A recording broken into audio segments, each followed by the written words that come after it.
రెడ్డికా ఢిల్లీలో కాలుష్యం danger bells మోగిస్తోంది. అత్యంత ప్రమాదకర స్థాయిలో ఎయిర్ పొల్యూషన్ కొనసాగుతోంది. ఆ దేశ రాజధాని అత్యంత దారుణంగా గాలి నాణ్యత పడిపోయింది. ఇక దీపావళి పండుగ తర్వాత రోజు నుంచి గాలి కాలుష్యం విపరీతంగా పెరిగింది. ఈ ఏడాది కాలుష్య స్థాయిలు 5 ఏళ్ల గరిష్ట స్థాయికి చేరుకున్నాయి. ఢిల్లీ ఆనంద్ విహార్ ప్రాంతంలో ఎయిర్ క్వాలిటీ ఇండెక్స్ లో 429 పాయింట్లకు కాలుష్యం చేరింది. పొల్యూషన్ తగ్గించేందుకు క్లౌడ్ సీడింగ్ తో కృత్రిమ వర్షాలు కురిపించేందుకు ప్రయత్నాలు చేస్తోంది హస్తినా సర్కార్. కాలుష్యమైన గాలిని పీల్చడం వల్ల ఢిల్లీలో ప్రతి మనిషి రోజుకి 9 సిగరెట్లు తాగినట్లు అవుతుందని వైద్య నిపుణులు చెబుతున్నారు. ఇది ఇలాగే కొనసాగితే వారానికి 63 సిగరెట్లు, నెలకి 270 సిగరెట్లు తాగుతున్నట్లు అవుతుందని తెలిపారు.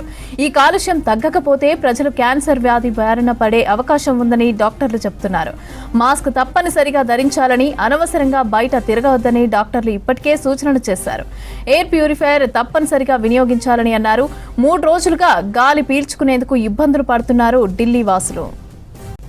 ఢిల్లీ పొల్యూషన్ ను తగ్గించడంలో ప్రభుత్వం విఫలమైందని విమర్శలు వస్తున్నాయి.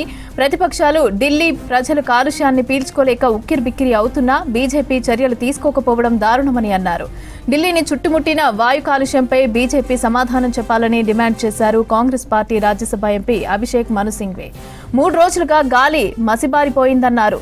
దీనిని పీల్చిన ప్రజల ఊపిరితిత్తులు నల్లగా మారుతున్నాయని, ఇంత జరుగుతున్నా ప్రభుత్వం స్పందించకపోవడం దారుణమని అన్నారు. ప్రజలు హాయిగా స్వచ్ఛమైన గాలి పీల్చగలిగేలాగా చేస్తామంటూ బాధ్యత తీసుకునే బాధ్యతాయుత ప్రభుత్వం కావాలని ట్వీట్ చేశారు అభిషేక్ మను సింఘ్వి. ఢిల్లీలో కాలుష్యం డేంజర్ బెల్స్ మోగిస్తోంది. అత్యంత ప్రమాదకర స్థాయిలో ఎయిర్ పొల్యూషన్ కొనసాగుతోంది. దేశ రాజధానిలో అత్యంత దారుణంగా గాలి నాణ్యత పడిపోయింది. దీపావళి పండుగ తర్వాత రోజు నుంచి గాలి కాలుష్యం విపరీతంగా పెరిగింది. ఈ ఏడాది కాలుష్య స్థాయిలు 5 ఏళ్ల గరిష్ట స్థాయికి చేరుకున్నాయి. ఢిల్లీ ఆనంద్ విహార్ ప్రాంతంలో ఎయిర్ క్వాలిటీ ఇండెక్స్ లో 429 పాయింట్లకు కాలుష్యం చేరింది. పొల్యూషన్ తగ్గించేందుకు క్లౌడ్ సీడింగ్ తో కృత్రిమ వర్షాలు కురిపించేందుకు ప్రయత్నాలు చేస్తోంది హస్తినా సర్కార్.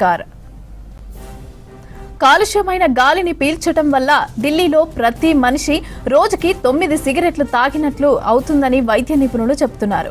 ఇది ఇలాగే కొనసాగితే వారానికి 63 సిగరెట్లు, నెలకి 270 సిగరెట్లు తాగుతున్నట్లు అవుతుందని తెలిపారు. ఈ కాలుష్యం తగ్గకపోతే ప్రజలు క్యాన్సర్ వ్యాధి బారిన పడే అవకాశం ఉందని డాక్టర్లు చెబుతున్నారు. మాస్క్ తప్పనిసరిగా ధరించాలని, అనవసరంగా బయట తిరగవద్దని డాక్టర్లు ఇప్పటికే సూచనలు చేశారు.